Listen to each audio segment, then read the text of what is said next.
What's up? We got episode is 71 is on the way. Welcome to Smash Masters, everyone. We have got the inspection wedge 2.0s to give away. How many are we giving away? 5. Giving away 5 of these things. So you guys stick around to the end, come back, hang out, whatever you need to do. But the drawing will be underway shortly. And I mean, I got some. I used both of mine today. I had 2 of them, and you guys are gonna love these things. I promise you. Constantly. Yeah. I did. I took the free flashlight out of one of mine because the flashlight that comes with it is just an extra added bonus, and I put in one of my own that I really like. And the one that I have, you can change the focus on it, so you can make the beam really wide or really narrow.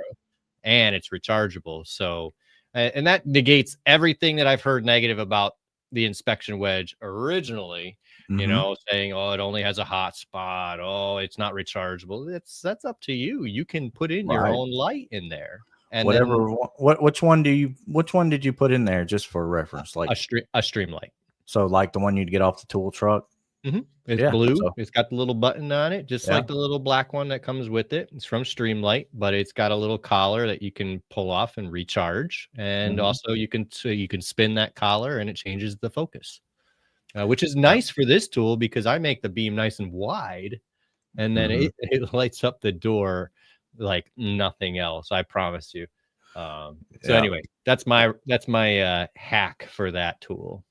Hey, that's what it was intended for. I think. I mean, you got the option if you want to add your stream light or whatever your favorite light is, but it does come with one. I use the ones that it's come with already. So yeah. One of the batteries I've got is almost ran down, but the other one's still is still going really good. So I was just kind of seeing how long they would actually last day in and day out using. Yeah, for sure. And yeah, they moved to the front of the drawer for sure. I like them. They're good. Oh yeah, they're in my top drawer. Drawer. I got I had a little bit of a mishap today. Was doing some glue pulling. And it was supposed to be PDR. Right there in the middle. There's no more paint there anymore. That's still PDR. That's just paintable dent repair now. That's good. I like that.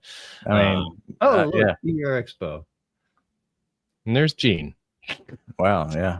Okay. Yeah, that's just paintable dent repair. That's all. Nothing's changed really. I mean, it couldn't have happened at a better place because it was it's an insurance job. It was in for insurance work already. And it was an attempt PDR. On the roof, and there were 2 dents. I got the other side out perfect. Yeah. And then of course I go to the second side and I'm like, okay, just one more glue pull. Little Kiko dead center crease tab, slide hammer, bunk.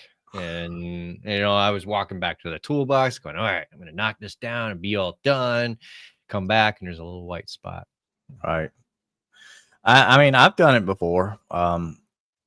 Most of mine comes from doing it at the used car wholesale lots, though.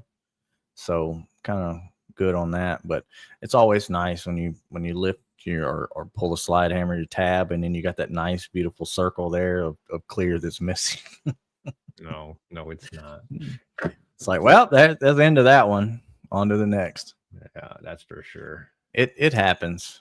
But it's fine. And like I said, it couldn't have happened at a better place because honestly, all I did was sand it. Send it to paint, and they're going to paint it because it's going through the paint booth anyway. So it's just now they're paying for paint. So it's no big deal. But it's just that's why when we do PDR in somebody's driveway and there's going to be some glue pulling, I always tell them, hey, listen, 99.999% chance it won't happen, but there's that small chance that I could pull some paint off your car. I want you to know that ahead of time, and if it makes it so bad that I can't fix the dent, you don't owe me anything, but if I can fix the dent anyway, you'll get a hefty discount. And people are all for it. They're like, yeah, no problem. Right. So, but if you don't tell them that, then you pull paint, then you have a problem. That or anytime you got a dent or something that's had a pretty tough impact point, you can always let them know the possibilities that are there, whether you're pushing, glue pulling, whatever. There could be some markings when you get this back up. And most of the time, they're good with it. They're good with it. Now, if you Yep. just pull the whole spot of clear off, then that's a different topic. But which I haven't done that yet. But Yeah.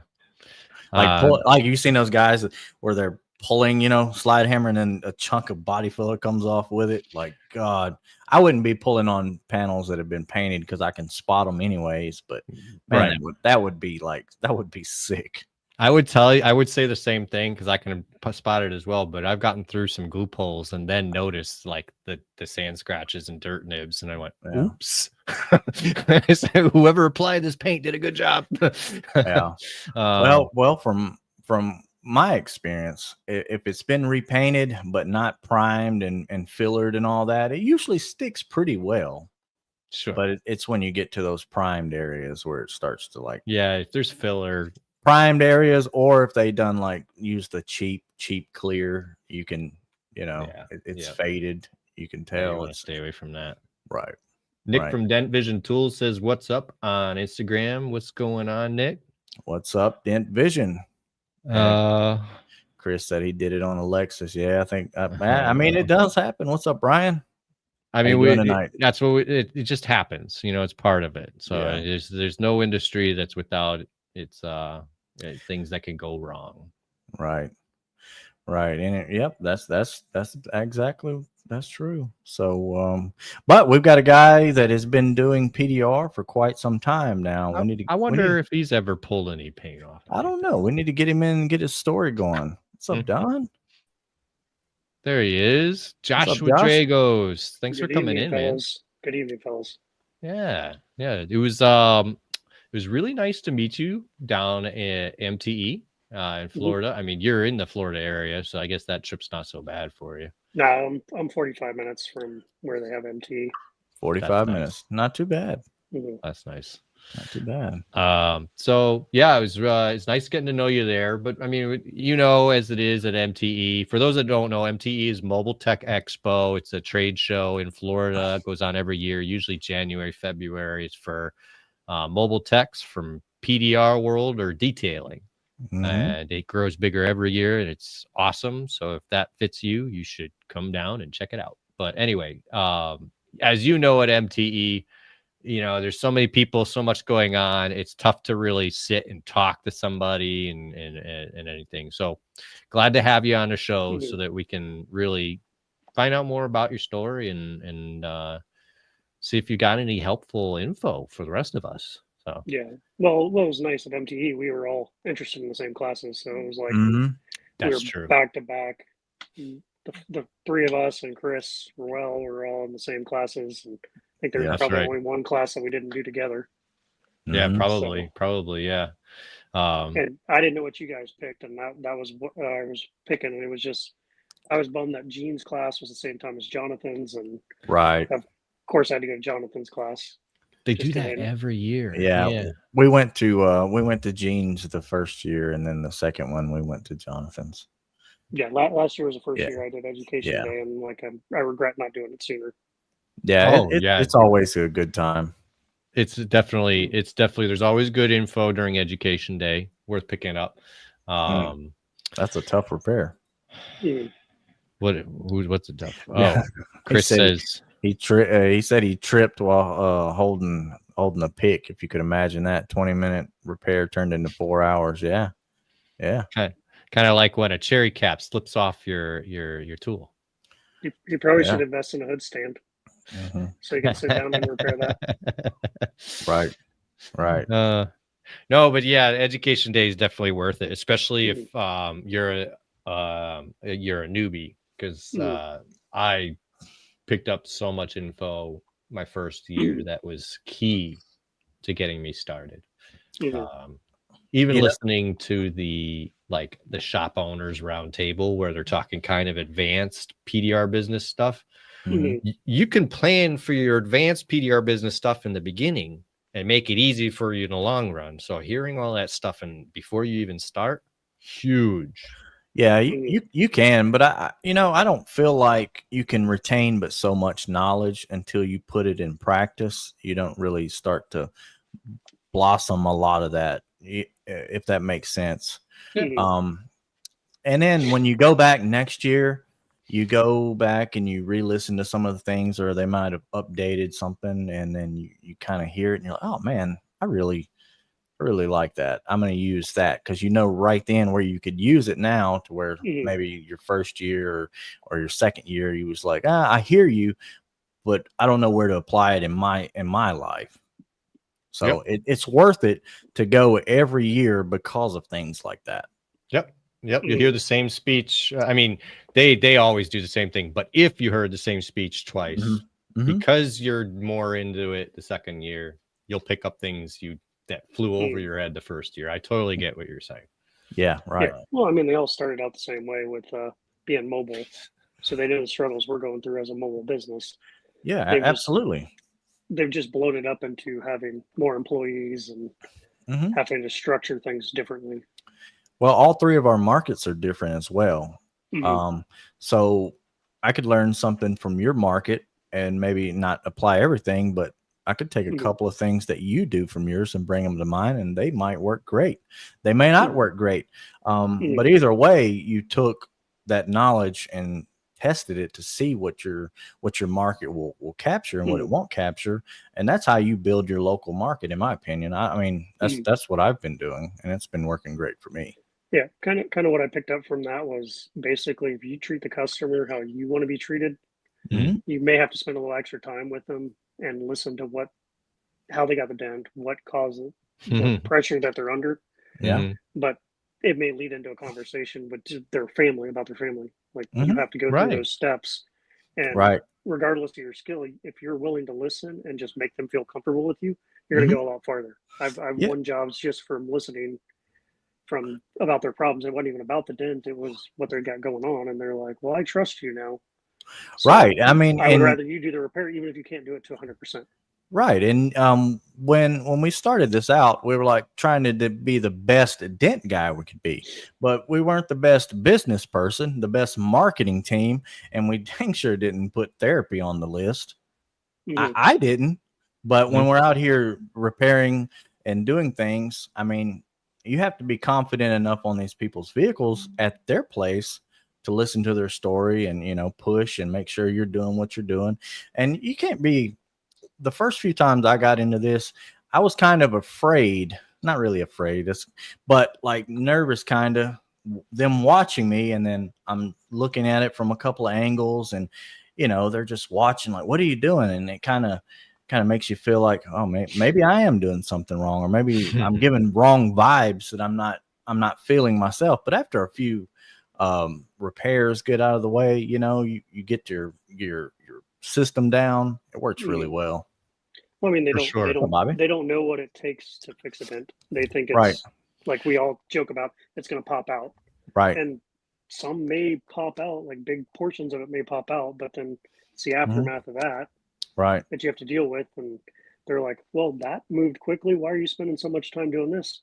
I'm like, well, there's this little piece here that if you look right here, and I try to show them that, it's still there. Like one thing I've noticed a lot is for, like Nick said, starting out and heading into their driveway and everything, and have them watch you and everything. I mean, so I had a customer, I switched into a story recently. I pull up and I say, hey, how you doing? He goes, yeah. And, like right off the bat, this dude didn't want me there. He didn't want to pay me, didn't believe I could do it, all sorts of things. But I walked in and I said, yep, we're going to take care of this right now. And all I did in my head, I had somebody told me advice. I wish I could remember who. And they said, just exude that you know what you're doing. Just be professional and show that you are the professional. And everything that's going on is, is right and normal, and whatever. Even if you got to make up a line when something goes wrong, or whatever, if you can just portray that you're a professional that's getting it done. I mean, this guy warmed right up to me. He's, oh, I love this detail stuff. you know, like, and this is the guy that wouldn't even say hello, you know, Right. and at the end he was giving me a tip, you know, so like I mean, he was just ecstatic. I was gonna do it myself with a screwdriver. Thank God I did it. And I'm like, yeah, good. You know, but well, I've had the opposite effect. Like I got really? in there, won the job, getting started, everything's going well. He goes inside, watches videos of Bryce Kelly, comes out, starts telling me how to do the repair. I'm like, no, that's not where I need to be. 20 minutes later, he comes out again. Hey, try this. I'm like frustrated with the guy, back and forth, watching videos coming out. And I'm like, okay, I'll try it. See, it doesn't work. By the end of it, I've destroyed the panel to where it has to go to a body shop because I've tried everything that he suggested. And I'm like, why did I do that? Why did I let him get into my head in order to where I destroyed this panel? I get it. Yeah.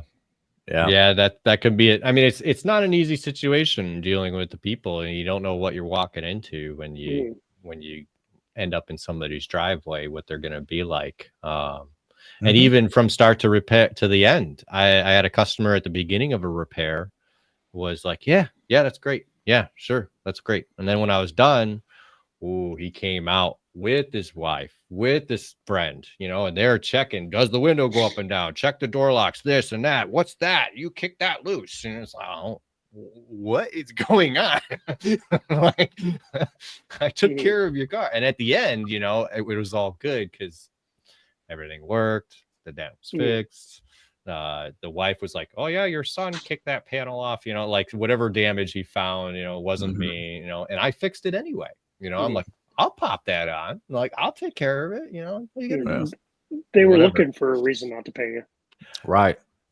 And there was no signs of that in the beginning. Usually I could pick out the pain in the ass people in the beginning. No sign of that in the beginning. Nothing whatsoever. Right. So, and I got paid, you know, and everything was good, but it's, those are just some of the stories going to people's house. You never really know. And Chris, that's not a torque screwdriver in the PDR world. That's a shrinking screwdriver, just so you know. I'm gonna leave that one alone. Yeah, that's a shrinky screwdriver. All right, Josh. So we want to talk a little bit about your story. We're already 18 minutes into the show. We haven't even started on your story yet. So yeah, what I want to know is, where did you get started in the car business? Was it always PDR? Well, it actually started after I got married back in 2003. My wife told me about paintless dent repair. Your wife told you about paintless dent repair? Wow. Her brother-in-law's brother was doing paintless dent repair, and I was like, why would I want to do that? Why don't I want to work on cars? I don't want to do that. I was working in a restaurant. I was happy. The restaurant got to a point where, okay, I'm not going to be a career there. Like, I was trying to negotiate things where I was going to manage this and eventually own the restaurant, but it didn't work out. Okay. So I went and worked for FPL, the power company, did that for a year, and that didn't work out so great. We had a boat manufacturer here in town. That was the big business. So I got to work in boat manufacturing, building Sea Ray boats out of Merritt Island. So not automotive, but marine. Yeah, interiors. Very similar. Got into that, did that for 2.5 years, and then the economy went to crap. People weren't buying boats anymore. This would be 2006 to 2008 area. Yeah. When the downturn of the environment space program went away, so there's no jobs in that field. Fortunately, I was able to get into a company that my dad worked for. It was an electromechanical technician company where we built ozone generators, vacuum chambers, very high-end stuff for different things, because that field was starting to take off for air purification, water purification. So I did that for almost 10 years. Oh, wow. And that was my passion, electrical, mechanical stuff. And government contracts that were going on. But it seemed like every 3 years I'd get laid off, be out of work for 6 months, have to find stuff to do. Then finally, after about 10 years, I was tired of it. Got to figure out something to do. Started painting houses with a friend. His work dried up. Another friend came up, and he was starting a wheel repair business. He had a bumper repair business. He was painting bumpers on the lots. And he was going to start this division, painting wheels. So he needed somebody to fill in. So he trained me how to paint wheels. Did that for 6 years. Got his business, wholesale business, good. Then started going into the body shops. At the time, they were using a company called Turbax, which was like a big wheel refinishing company in the area. Okay. And we slowly started taking work from them out of the body shops because we were cheaper, faster. We were doing better quality. The only thing we had issues were was machining wheels. Like that wasn't a big thing yet. They had the stuff to do that. Machining the wheels, we were basically painting the finish for machined wheels. It hit a point in 2019 that we had a hailstorm in the area. They weren't giving me any work. My wholesale dried up. I'm like talking to him, trying to figure out what else I can do. Like, hey, train me on something else. Train me to paint bumpers. Train me to do interiors. He kind of put me on the back burner because of the hail. And so I'm like, me and his painter were really close, and he was painting. His buddy knew how to do PDR, and he was in town for the hailstorm working for my cousin's company. My cousin's been doing dents for probably 12 years now. And I almost went to work for him, but we didn't have an agreement. Like I didn't want to be an employee. I want to be a subcontractor. We just couldn't agree on that. So I'm like, okay, if I'm going to do this on my own, I'm going to figure it out on my own. Right. And actually in 2018, my brother-in-law told me about his friend that was doing it in Sebring, Florida, Carl Bradley and Venture Dent. And he agreed to train me for free, but I had to do it on his time period. So I went over there. I went over, drove the 2.5 hours to him, a couple days. He was showing me, like, first you got to learn how to find your tip. He told me what rod to get, told me I'd get a hood stand or build a hood stand. So I did that for a while, but in 2018, my grandfather got sick and ended up passing away at the same time I was trying to do that. So timing just didn't work out. Yeah. So a year later, me and my friend Tyler, who is a hail tech now, he's chasing hail. His friend agreed to train us both. Like I looked into Dean King and other things, I just couldn't afford it. So hail tech Sam Kelly out of Pennsylvania agreed to train us both for a reasonable price. Okay. So I did 1 week training with him up in Pennsylvania. Okay. Showed us everything. He's like, go back home, practice. So I practiced for 6 months, went back. He taught me glue pulling after that. And then, so after he didn't want me to do any glue pulling for 6 months. He wanted me to just straightly push. Okay.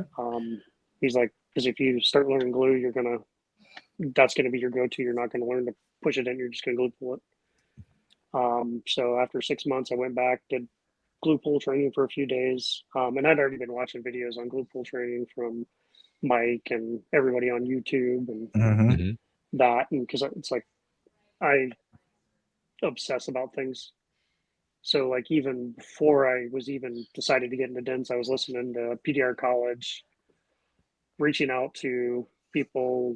Dentless Touch and Ryan had a show I was watching every week, commenting on every week because I knew it was going to help me in the wheel business as well.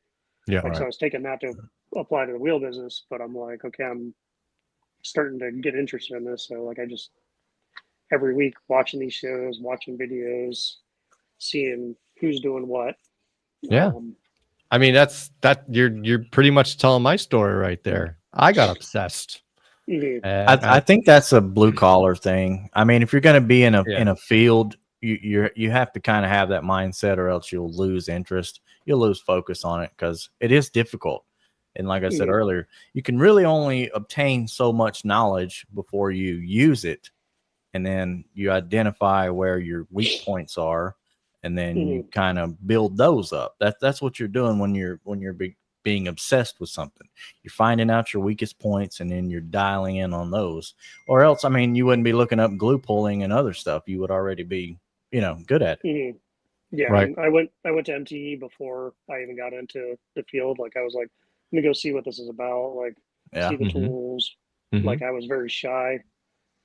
Was that before or after your in-person training? Before, yeah. So I was very shy. I saw people that I was watching on, wouldn't talk to them, like kind of stand near them and listen to what they were talking about. And So like January of 2020, it was January 6th, I got let go of my wheel repair job. The boss was like, okay, I got a guy replacing you. I just can't use you anymore.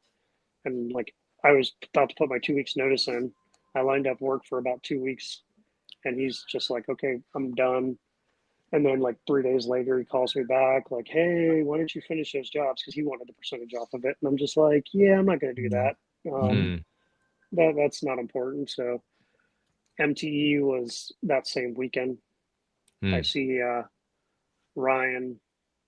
Like I've already been talking to Ryan, and he's been giving me some encouragement. And I tell him at MTE, I'm like, yeah, I just got let go. He's like, what are you gonna do? I'm like, just gonna figure it out.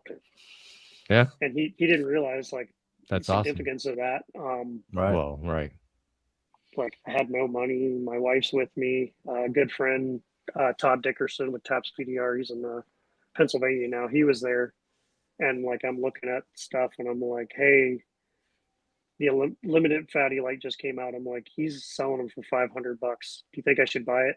And he's like, it's going to make you faster having a bigger light, especially, see, I'm only like 6 months out of training. I've pushed 1 day a week for that 6 months. I wasn't even pushing every day because I was still providing for this other guy's business. And so I didn't have the money. He just blew a couple $1,000s on a light. Not knowing what's going to happen. Yep. So first month in January, I think I made $1,500 for the month. Yeah. I'm like, okay, did I make the right decision? Next month, I made a couple more. By the third month, I was making what I was making for wheel repair. And then COVID happened, shut everything down.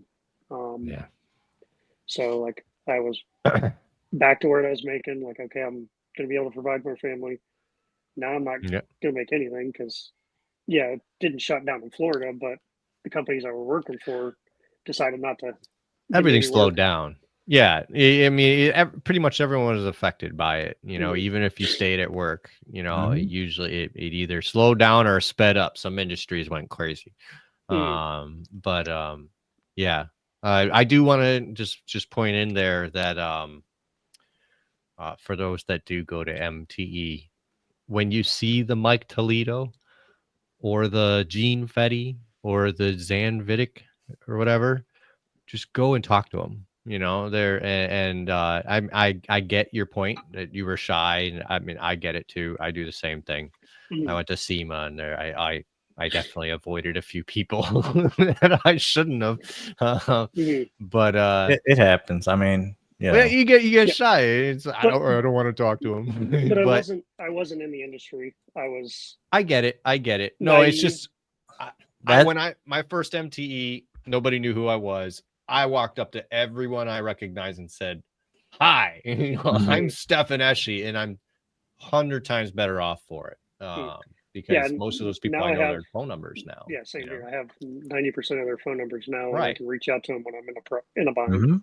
Right. So just as a story to those that are starting out, when you do go and you see the people that you want to talk to, please just go and talk to them. They're perfectly nice. I mean, even the Smash Masters, come and talk to us. Like, seriously, we love hearing that you watch our show, you see our videos. You got a question? Which one of these should I buy? And we're right there. Just ask. You know. That's a good thing about going there too. You get to see all these tools hands first. I mean, you get to look at them, put your hands. I mean, you can't scroll online and in any one of these websites and look at this tool and go, you know what, that's really useful until you see it in person. Especially when you're learning. The only other thing you can do is look for guidance on people on the internet, like me or Stefan or you or anybody, Chris. I mean, Daniel's got a good flat bar that he's got out there. I mean, he just put a video out with. I mean, I was watching that video today. I'm like, I was too. Watching how he started that, and I'm like, how would I start that? And I would have probably started from top to bottom like an idiot and locked it up. Well, I mean. Not necessarily. I mean, when I see the posts where people talk about how they would do things, like Matt Boyette's post that he put out recently, it was really cool to read through that comment and see all these big names, and most of them were completely different. Completely. So I mean, just because he did it one way and you would do it a different way doesn't mean either of you are wrong. So, I mean, it could be your way might have gotten it out faster. Maybe he struggled. Yeah, you know. And I'm watching a video. I'm not looking through where Well, that he's too. looking. You can't really see. Yeah. Videos are tough. I'm trying to base it off of like where I would be standing. I know he's taller than me. Yeah, see, So he just said, got to get that body line back first. Yeah, so edges, then body lines, then deepest to shallowest. That's you know, order. it really doesn't. It doesn't hurt to do them a little bit at a time either. I mean, if you want to work this and work that and work this back and forth, I have to agree on that just to move it, whatever works for you, make that system build upon it. I mean, but yeah, you got to get the body lines back, and sometimes you have to move some metal that's got it trapped somewhere else before you can fully get it up, and that's perfectly fine to do that. Yeah. Anyone's perspective might be the key to the doors. Yeah, that's true. And your story is like most people's story out here, I think, where when these guys say, hey, I want to get into PDR, when you see them on groups and they say, what tools do I need? What do we need to do? Realistically, you're going to struggle starting out, especially if you're getting out of a trade and going into another. And I think that's where being in a body shop is really, really helping, like the guys get out of the body shop and into PDR, because they've done a lot of practice, a lot of metal time on stuff that doesn't really matter first. So yeah, they have the comfort to fall back on, like, okay, it's in the body shop, it's going to get painted. I don't have that. Like, I'm figuring it out. Like, and I know drilling is a negative in the industry. But when you're starting out wholesale, the lots don't care. My first year, I refused to drill a hole. I'm like, I'm going to start trying to figure this out without taking the car apart, but also finding a way to do it. And it hindered me for a while because I could have learned to fix a dent and been comfortable doing it, even if I had to drill a hole. It's a used car. It happens. We know that holes get happen and that. But there are situations where it is the only option and the owner of the vehicle wants it done. Yeah. Hey. Had I not been so like, okay, drilling's bad, which I agree on, customer cars, retail cars, that's the last resort. I'm not going to do it unless that's their suggestion. I don't even bring it up to them. I wait for them to say it. And I'm like, I didn't want to bring that up to you because that's the last resort I have without like damaging. I've had customers bring it up. Really?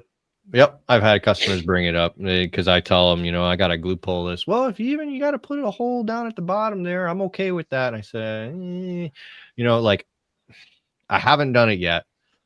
I have the drills in my car, so I'm accepting that there are situations where it might be the best.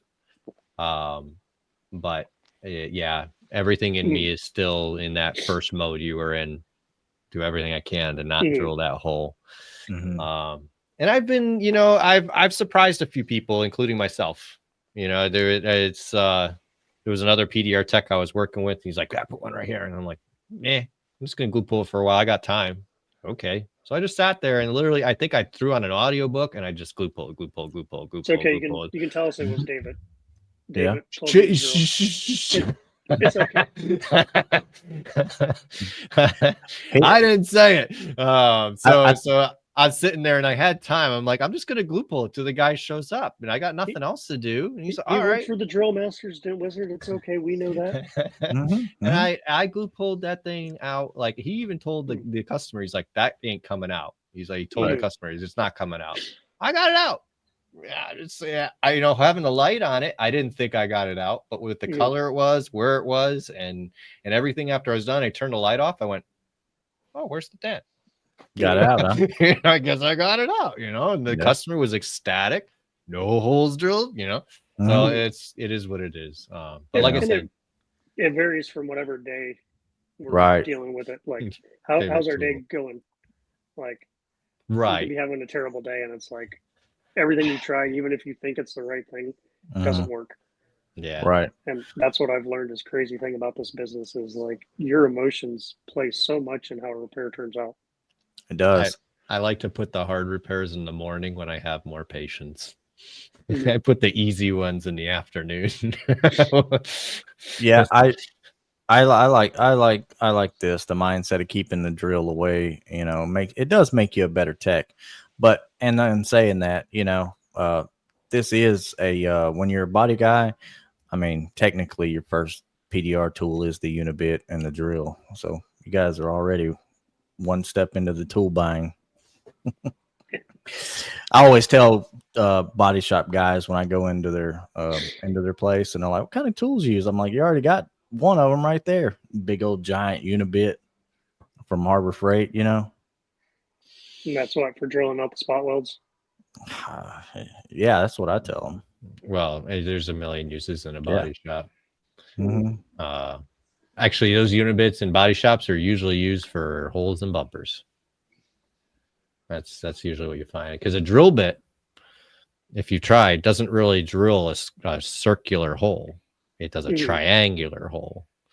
So you get those unibits. Now you get a circular hole. So in a body shop, that's a big deal. If I need to make a circle on a bumper. Mm-hmm. Okay. So then these unibits are a big deal. Yeah, a For regular sensors? drill bit.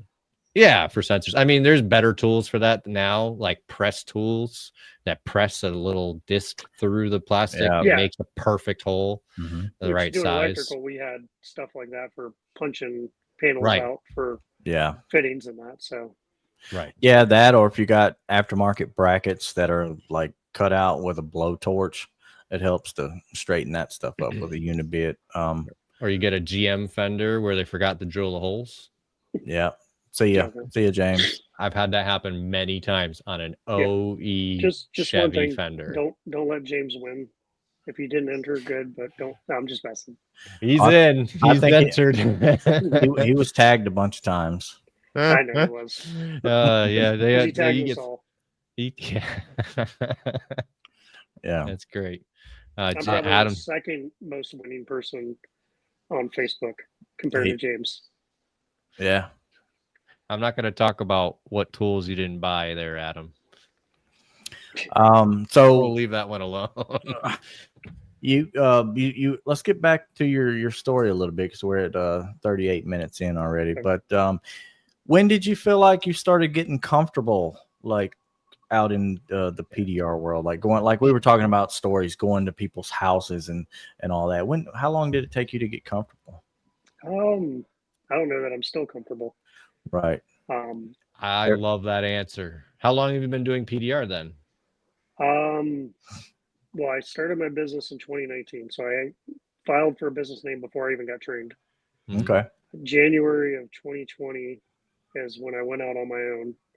So technically 5 years, going on to 6 years. But we'll say 6, because you start when you start your PDR journey. Because I'm on mine already, and I haven't quit my job. So it's 6 years since I went to training. Okay, and you started before you even got trained good, so you was all in on it from the my wife went and applied. I told her what the business name was. A friend created the logo that I still use. And it was based off of Jack Bucknell's logo that he was using. Slightly different. We tweaked it a little bit, but I liked what he was doing. And I already told Jack that. Like, I was like, my logo is a little bit based off of yours. Obviously different colors, but I like what you were doing. You're honest about things, and so I used him as inspiration. That's key, to be honest. I mean, whether you do a great repair or a terrible one, you at least be honest with the situation at hand. You know. I know, like, I did some retail jobs when I shouldn't have, because people were calling me. I set up a website. Yeah, me too. I told what choice do you have? I'm like, I'm new. I'm gonna figure this out. Oh, I didn't say that. Well, I had one guy like, I'm new. Like, my first call I ever got, I was like, "Oh, I'm a little bit busy during this week. Maybe I can get you this week." I totally made it play. I had all this confidence because I was really good at mill repair. and I knew how to sell. Like I sold the guy on the job without even knowing my skills. Right. Yeah. It was like this Tundra front door on that bottom radius. Okay. And it wasn't a terrible dent, but I didn't know anything about high strength steel Mm-hmm. at the time. I thought they were all just mild steel. I heard about aluminum, like I knew aluminum was a thing, and I'm like just going to town on this thing. The guy's like watching me, which that was my first mistake. I let him watch me, not knowing what I was doing. Mm-hmm. He's watching me smoking next to me, blowing smoke in my face, and I'm there for 2.5 hours. I'm like, okay, I gotta come back. I need to go grab something real quick. Packed everything up. Sat in my truck around the corner for an hour. I'm like, I got this. Come back. I'm like, okay, I'm gonna come finish the dent. He's like, how much longer is this gonna be? I gotta go to a doctor's appointment. I'm like, okay, well, I'll come back. I'll put the car back together and come back when you have more time. And never went back. Oh no! Wow! I was like, I get it, man. It's freaky at first, and when you don't know what you're doing, I mean, there's that whole everyone's telling you fake it till you make it, and you know you got this, you got to jump in. And it's like shit. and like I didn't do a terrible job. I didn't mess the car up. Mm-hmm. I just didn't finish the dent because I didn't know the difference between steel and high strength steel and how much I needed to knock down. Right. I'm like, I'm knocking down and nothing's happening. I'm like, this is not the way it's supposed to react. Yeah. It does react a lot different. I get that question quite a bit as far as people. Hey, aluminum and this kind of metal, it's a little different in it. And then you know, if you explain it to them, they really don't mind paying the extra markups for that stuff. But you just kind of have to guide people through processes because they don't know anything about it. The other thing I found, I know I told you this, Nick, but man, when they're talking about, like, say you're working on a door and you try and explain that it's more expensive because it's a different metal, it's behind a brace, it's on a body line, you know, all these things that make a lot of sense to us, not to them. One thing I found that really gets them to just be like, oh, okay. I say, I got to take the whole door apart. And they go, oh, okay. You know, it's like, that's about 5 minutes. And it's the easiest part of the whole job. But you think that's really hard. And you can wrap your head around taking something apart. So if I tell you I got to take it all apart, and that's why it costs this much, you know, they're like, oh, okay. And I find that actually helps a lot. You know, like, I do explain aluminum's tough, doesn't have memory, takes a lot more work, you know, like, and stuff like that. But they just can't wrap their heads around that sometimes. So it just the whole disassembly. And if you're working on a hood, you're not going to get that. But if you're working on like a door, a gate, or something like that, all you got to do is pull the door panel off, and they think it's all apart. Think about this though. Think about, I mean, we're body guys. We've done that for a long time, but most of these people have never even seen the backside of a door. Like a lot of these people are like, my windows, that's a big deal. My window switch went bad. I got to get a new one. I don't know. I don't have a clue what to do here. Right. So imagine to some of these people taking the whole door panel off, and they're like, wow, that's wild to them. You know, you're pretty much gutting their whole car and sold 2 of their kids. Right. Yeah, exactly. So, I mean, I just found that's been very helpful. Yeah. So, Ryan Campbell has a door in his showroom. I had him send me a picture of that because obviously I can't carry a door with a plastic skin over it to show you what's. I'm sure you've seen Gene's photo of him. I think he has one too, of the door torn apart and the braces painted different colors. Oh yeah. So I had Ryan Campbell send me a photo of that so I can just show him a photo like, this is what we contend with a door. Like, yeah, I can go down your window and make some tools work, but if it's any of severity, like the door panel's got to come off. I got to still learn how to take doors off cars because I still don't do that, which I need to be better at, taking cars apart. Like, because that's my least favorite thing is you get used to it. Yeah, I mean that's where the body guys have an advantage, but just experience. I mean, all Toyotas come apart basically the same way. You're gonna find screws behind the access under the door panel, the armrest, and the window switch. Volkswagen, Audi, Porsche they're gonna same basic way. I mean, you just follow those principles, and you'll get through these things. Even Audis are like the same way they've been for many years, which is funny because they change everything. They do, but all their parts are the same areas. Yeah. So, so here I'm the guy that hates taking stuff apart. I end up taking this bumper job, like Ram bumper job, and like he's like, "Oh, try to push it. There's a little gap." I'm like, "Okay, I'll try to push it." No, there ain't no pushing it. Like I'm heating and everything. I like got my big metal bumper. Metal bumper. Oh yeah, no. And I'm like, yeah, that's not working. So I'm like. The guy comes out like, "What's going on?" I'm like, "Well, your bumper has to come off your car." And he's like, "Okay, what do we need to take it off?" And like he's been calling me for weeks about this, and I'm like, I'm trying to put him off. Like I don't want to do this. What kind of vehicle is it again? It was a Ram 1500. Oh, the back bumper, right by rear bumper. Oh, okay. Well, those the steel bumper. Yeah, those aren't too bad. Backed into a trailer. Paint was damaged, and like I had recently had an account sell to another company, and then one of my big accounts, the body shop's giving them all in one price. They have an in-house PDR guy, so I just couldn't compete with the pricing. So I'm like, this guy calls me, so I take the job on because I'm like, oh, I'm worried about loot. Like I just lost 2 accounts. Like where's money going to come from? So I take on this stupid job like that I would never take on because I was afraid. And so he's like, he helps me get the bumper off. I got it on the top of his bed or on his tailgate, literally just banging it out with a hammer and dolly. And he comes out, he's like, I didn't know it was going to take this much work to get this little dent out. But it was like a super sharp dent in the thick steel bumper. Fortunately, the paint was already damaged, so I got it as flat as possible. He needed to paint it anyways. Right. But he's like, man, I didn't know that much work went into this. I thought you were just going to be able to get behind it and push it right out. I'm like, I was like, I tried everything I could possibly do without taking this off, but this is sometimes what it involves. And it just put in my mind that I need to take stuff apart because it's going to make it easier for me to do the repair. And it does. It does. Committing to taking it apart, honestly, once it's apart, you're going to be like, oh, thank God. Yeah. You know, thank God I did that, you know, even though it sucked getting it apart, you know. Unless it's a Chrysler product, then it's going to continue to suck getting it apart. You mean a Fiat product?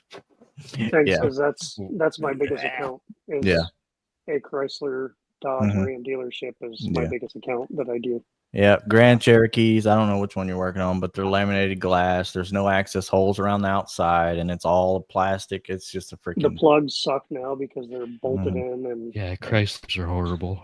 Yeah. That's why I don't like taking the cars apart because of Chrysler. Right. Those are my least favorite ones to do. Yeah, that's Make sure you use that soap and water on those bumper clips. Yeah, you'd be surprised. It's like probably 90% of vehicles you got to take the bumper off and get the headlight out. Soap and water. I mean, I use glass cleaner for that kind of stuff just because it's on hand. But yeah, if you got soap and water handy, I mean, it works the same. Yeah. So yeah, planning to go to MT this year. I would hope so, since it's 45 minutes away for you. Doing education day again. That's what I'm planning on. I haven't booked that yet, but I plan on doing education day again. Good plan. Years past I didn't do it because Thursday was my biggest day for work. Oh, okay. And then it just changed now, so like it should be possible. Unless I book a bunch of more dealerships, but I got to go back out to sell them. I don't think we're going to be doing education day this time. And we're supposed to be dressing up as clowns, like I think, right? Is that what you have to do to help them set up? I mean, so we signed up to help them set up MTE, the tool companies. So we're going to be missing during most of that. But I see most of those guys, they usually hit a class at the end. They usually end up in 1 or 2 classes. Yeah, at the end of the day. And usually they plan like the real big ones for the end of the day. So I'm planning we'll hit something. Well, I mean, you can probably guarantee James is going to record one of them that you can watch later. That too. So I mean, and Gene's going to record all his stuff, always records. Yeah. So there's always some recordings. We'll use that to our advantage for sure. But no, I'm really looking forward to MTE this year. It should be a lot of fun.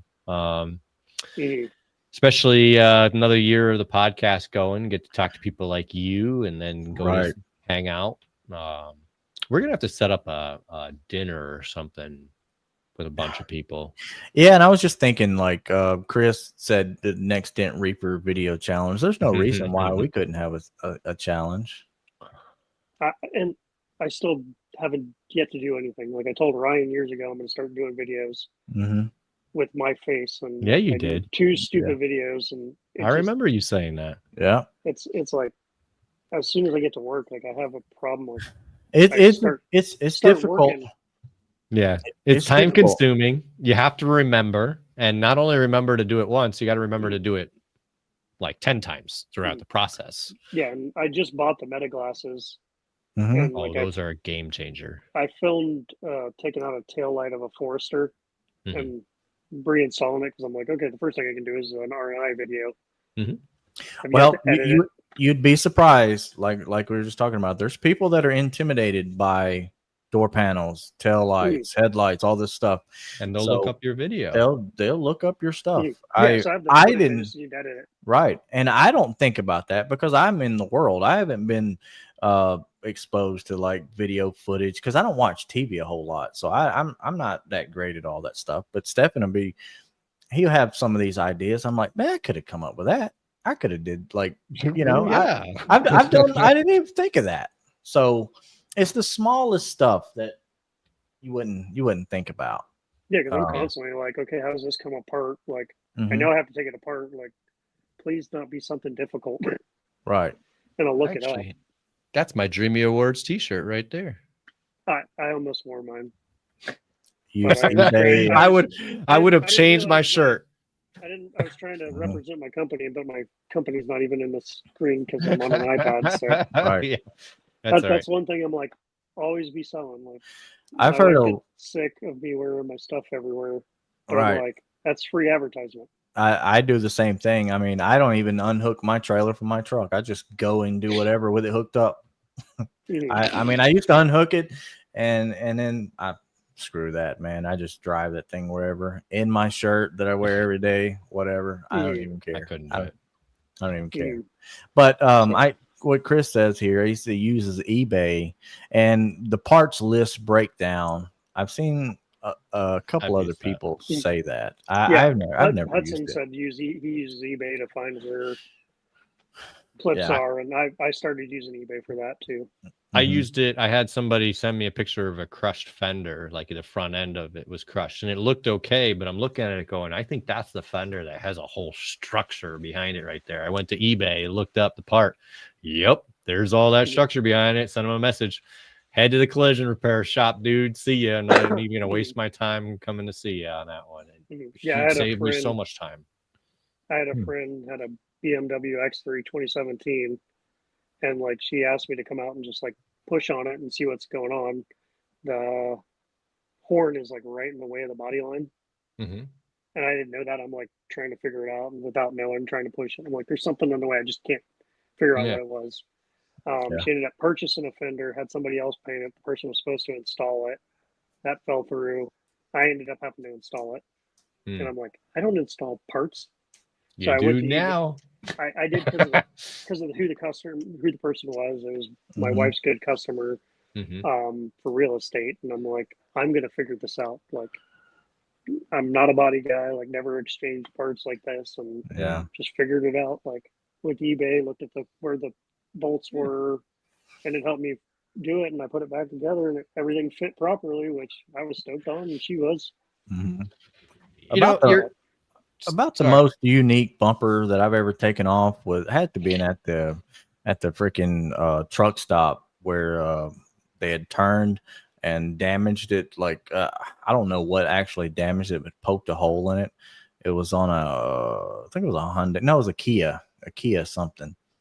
But I went up to the truck stop and took the bumper off while it was still loaded up on the vehicle, and fixed it and had it painted and put it back on. That was kind of wild, but you get into some stuff.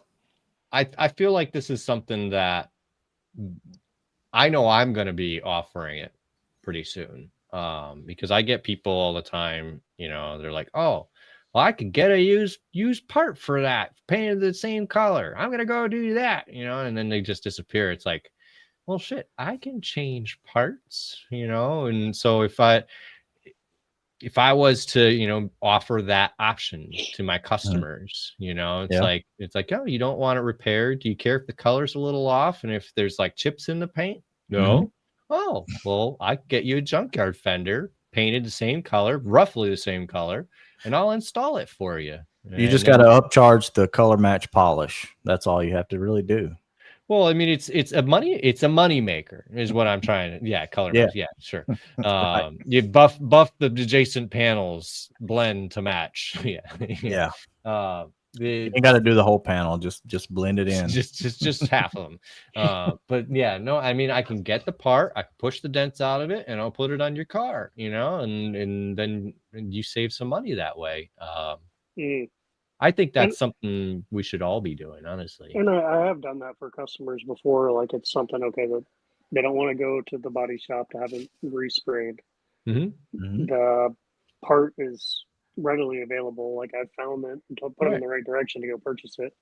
Right. And I'm like, hey, if you want to pay me to install it, I'll figure it out. Like I don't do this every day, but I'm like, I will do that. But I'm not going to go do the legwork of getting the part for them, because usually it's like they're hemming and hawing and they haven't decided what they want to do. But I'm like, this is an option. Like, look up, like, I found this part, they can have it shipped to us. Like, so it was an LKQ part. It was in Michigan, but we know they ship them between locations. Anywhere. Yeah. And you'll have it. It may take a few days, but that's what I've done before. Like, hey, look this up. Here's your part. Here's your paint color. This part looks good. I'm not going to lie. It may get damaged in transport, but it's not going to be as damaged as the part you have. Right. Yeah. Right. Yeah. No, it's I mean, that's my goal as a business owner, is I want to help my customer. I mean, if I can, no matter what, you know, there's a limit. You know, if you need a body shop, you need a body shop. If you're trying to get your electrical wired in your house, you called the wrong company. But you know, I will try. I'm not gonna lie. You'll probably do that. So You'll do that. I won't. I went and fixed this tailgate on a Cadillac XT5. She lifted it up, hit the garage door. It was beyond making it perfect. It was just basically get the shape of it back. Yeah. Right.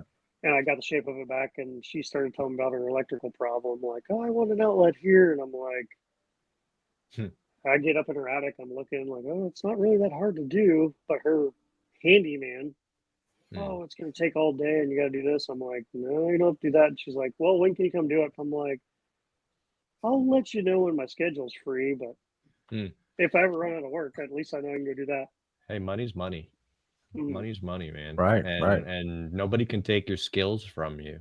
So if you got the skills and you have the potential to make something off of them, do it. Yeah, like the house I was telling you, we bought a lot and we're going to build a house. I plan on doing 90% of the electrical in it. Yeah. So I'm just going to hire a contractor to do the initial groundwork and that, but all the other stuff I can do. So. Okay. Yeah, that sounds like a good project.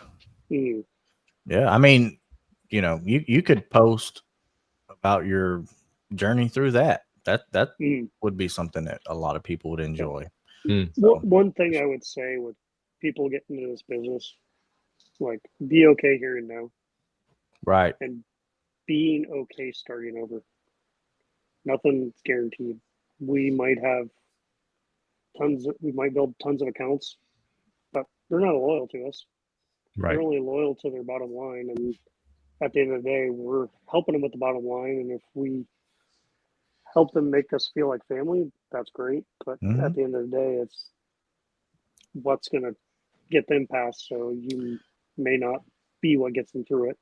Right. Okay, Right. starting over.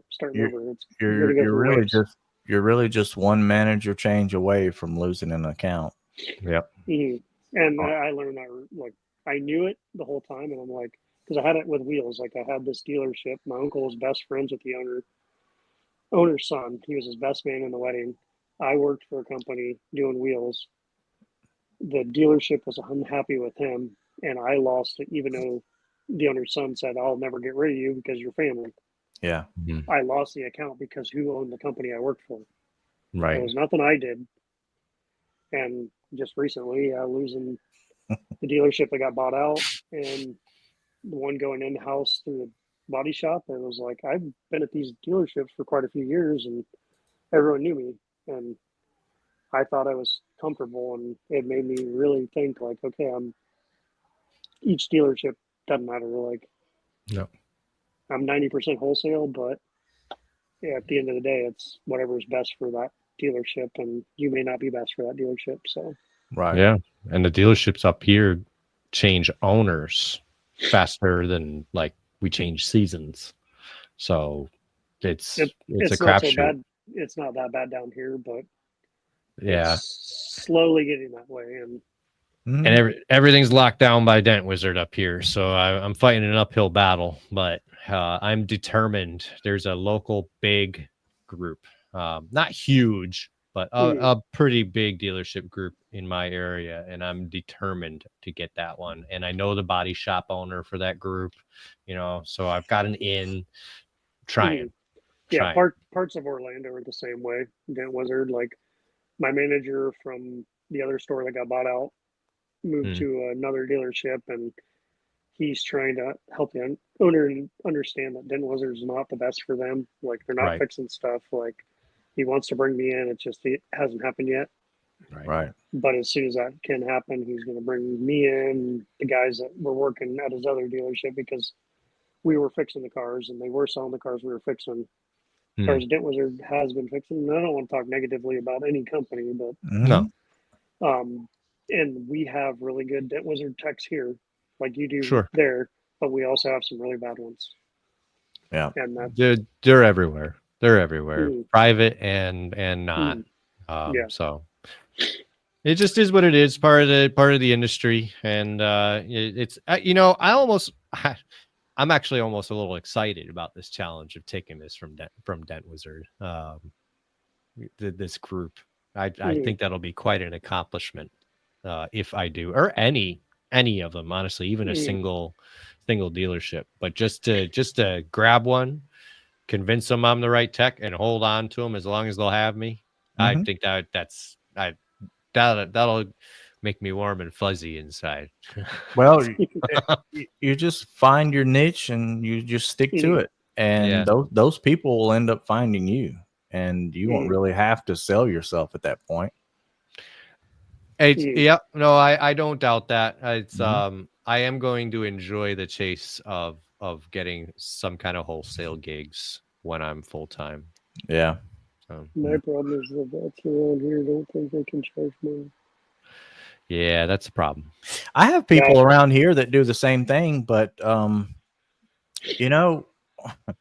still get calls. I still repair all their stuff. I think that's because you have fought through that, and you did the hard times where everyone was saying no, and you got enough of the right people to mention your name.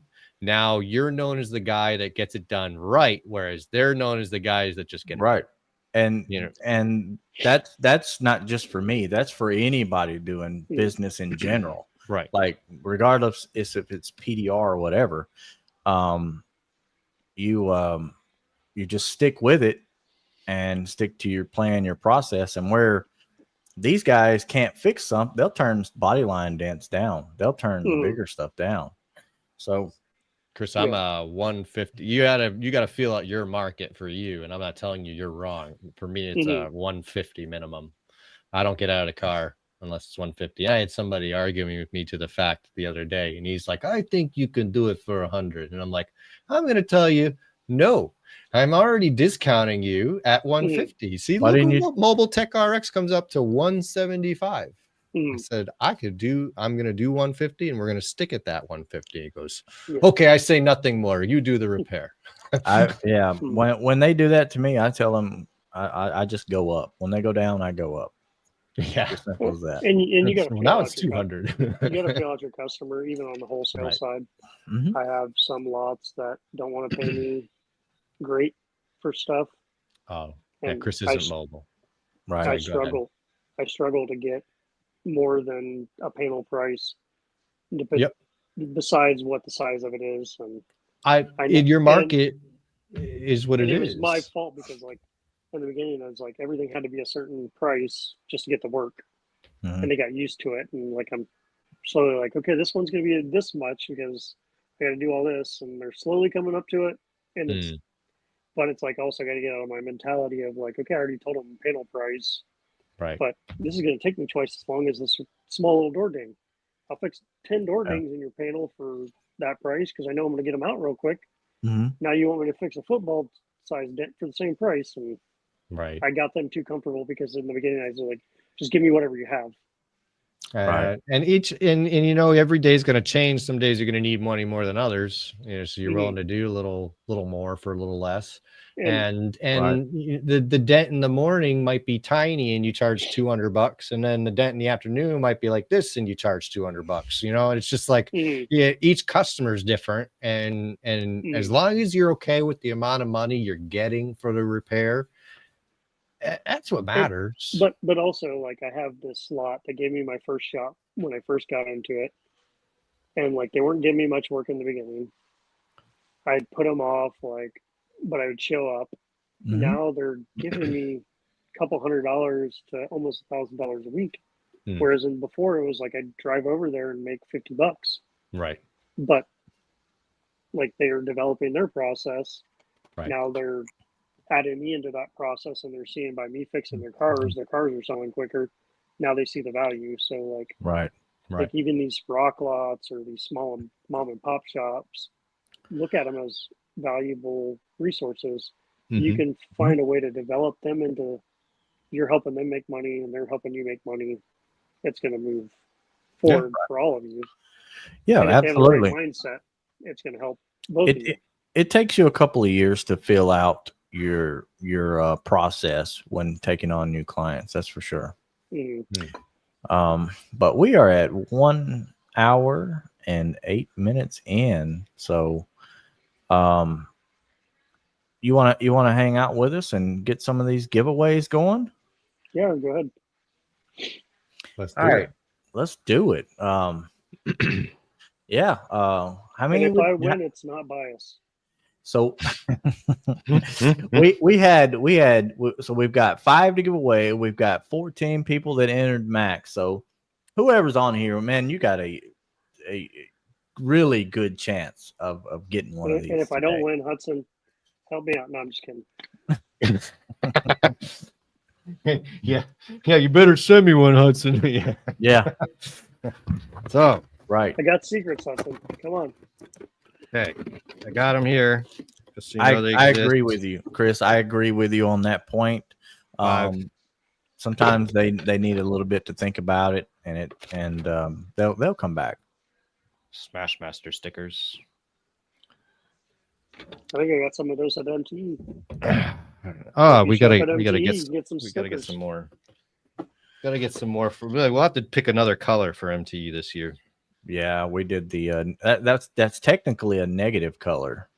I'm partial to blue, so for our I am too. Our logo. I was thinking something maybe a little more neon. I think it's gonna be a surprise. We're gonna see. But I mean, you know, the red, green, and orange colors, people like it. I mean, who knows? I don't like any of those. Electric blue. Yeah. Yeah, right. All right, let's do it. All right, first winner is number 12. Number 12. That would be the PDR Zen Master Lee Roth. Nice. I'm going to mark down that he won so I don't forget who wins. Oh, by the way, Lee Roth is a admin in our PDR Bourbon Collective group. He's a man of many roles. He is. He definitely does a lot of stuff. Mm-hmm. All right. That's cool. It allowed me to remove that choice. That's cool. Let's do the second winner. I'm not used to having 5. This is weird. Right. This is the first time for us to do this. First time for everything. Number 4. Aiden Ramirez. Nice. Aiden's all the time in here. Another awesome supporter. Yeah, for sure. Chris says big money, no whammy. Let's go. James Bernard. Hold on, I didn't mark Aiden. That's 10. I don't know who it is, but their name on Instagram is Dent Proof. Whoever that is, you've won an Inspection Wedge 2.0. I just started following him. Next. 13. Lucky number 13. Kirk Free. Free. Frei. I don't know how to say your name, but Probably Kirk. Fry. Yeah. Kirk, you are a winner. Nice. Of the Inspection Wedge. Mark that one. We have 4 given away. We're on our last one. Josh, what do you think? You gonna get it? No, it's gonna be James. I love it.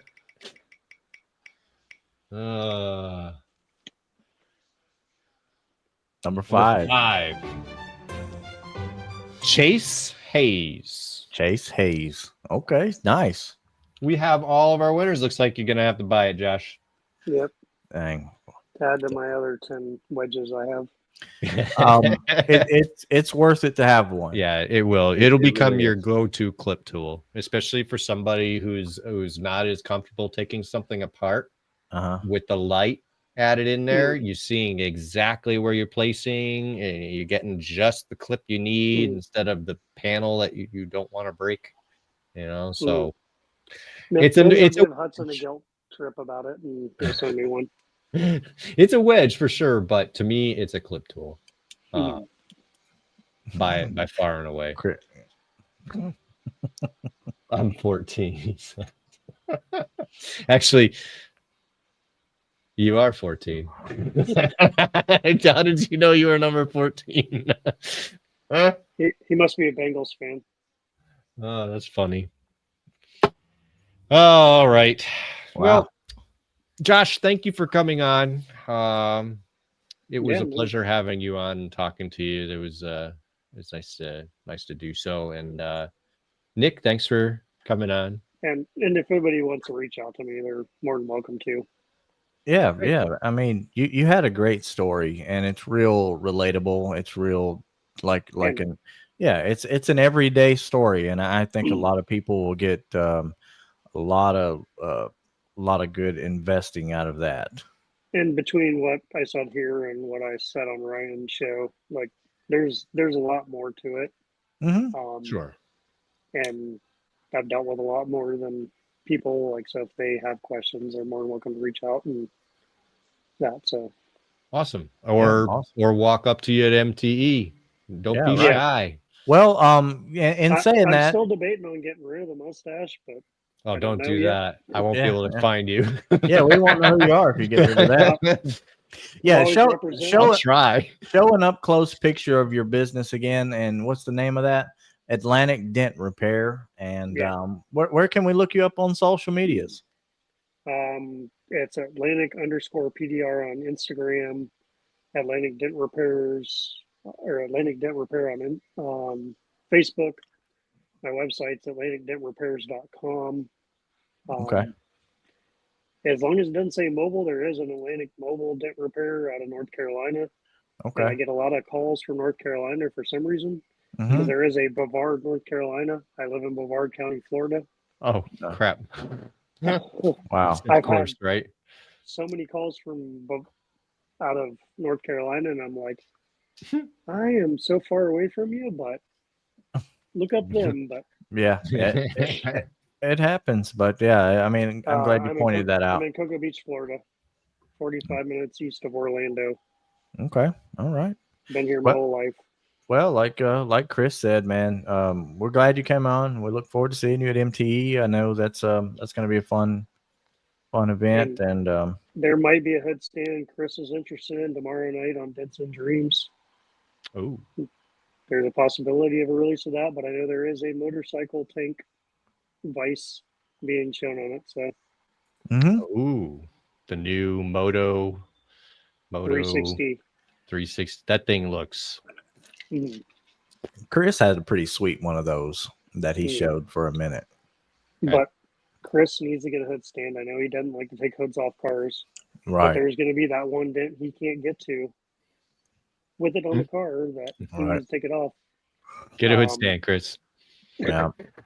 I ended up buying one. If he wants to pick one up at MTE, I'll bring him one at MTE. Wow. Look at that. And I want to give a huge shout out to Ryan, John Vidine, Gene Fetty. There's so many guys that have helped me out just from, like we said, introducing ourselves at MTE. They're on speed dial, or not speed dial, I can call them. Michael Glidewell's another one. Like, support is so important. Yeah. Reach out to these guys. They're open books. Mike Toledo is another one. Like, I know if you message him on Instagram, Facebook, it may take a while, but if you see him at MTE, he's going to say hello. Joe is a great guy. James Canterbaum out of Stewart. Like, we met on the show with Ryan, like, before I was even on the show, before he reached out and we started talking. So, like, reach out to these guys. We're all going through the same thing. We're all open books. We're all just different spots on our journey. Daniel Grom, I think it's his company, right? Yeah. He was having it produced through Ultra. And since I think Ultra is moving to Texas, he's starting his own thing. So it'll probably go through Anson, most likely. I don't know for sure, but it seems like a lot of the stuff's going through Anson. Yeah. Man, I'll tell you, those shipping prices from Ultra are... Well, that might change since they're moving to Texas. I need a good tank vice. Ultra does have a guy out of North Carolina handling some of the stuff for him. So I think I'm going to call, because it was just it was something like $75, and the biggest tool I had in there was like 24 inches. So I'm like, I shouldn't have to pay $75 shipping. Oh well, send me your information, because I have the contact for the guy in North Carolina, and I'll send you his number. Okay. Yeah. I'll look into it more when I'm more interested in spending the money again. I'm weird like that. I have to get in the mood. I'm not 100% the guy out of North Carolina. BB Welding, just their hubs on. But I think he has a store in North Carolina too. What I've heard is that if you call Ultra Dent Tools, they're super nice, super helpful. So that was my plan. I was just going to give them a call, and it might be the transition from moving from California to Texas. And I can wait. Like that's not a problem. I'm in no hurry. I was at David's shop, and he had a few tools, and I was like, I want those. And I started putting together a checklist, and I was about to hit order, and it said $75. I was like, oh, like that's a whole other tool. Which the guy in North Carolina might have, and it will probably save you half.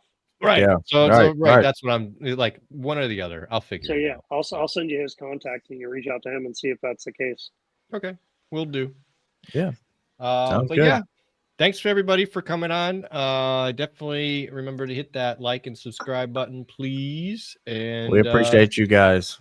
We really do. Thank you very much. And we will see you next week. Have a good week, guys. Bye, everybody. So crank it up loud.